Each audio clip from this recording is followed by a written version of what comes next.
सर्वसक्षम जोटा कि ओसीएस 2025 जदि एज रिलैक्सेशन परे या नुआ ग्रेजुएशन स्टूडेंट्स आपण माने प्रिपरेशन करूछंदी या स्टार्ट करूछंदी हमर सर्वसक्षम 3.0 फाउंडेशन बैच 399 रे जोटा कि 4499 थाए एबे 399 हे जाईची एएसओ पई आपण माने प्रिपरेशन करिया को चाहुछंदी तो अनुभाग 2.0 एएसओ रो बैच ओपीएससी एएसओ बैच 999 रे पाई परिबे संपूर्ण 2.0 आरआई एआरआई अमीन एसएफएस आईसीडीएस रो बैच 799 रे पाई परिबे अध्ययन आगु को आसुथिबा अपकमिंग सीजीएल प्री आउ मेन एग्जाम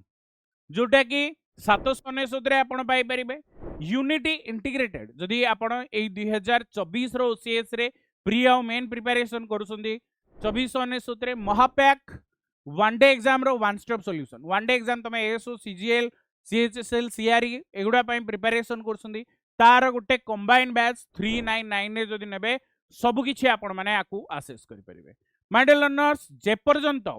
आपण आपणक गोल पाखरे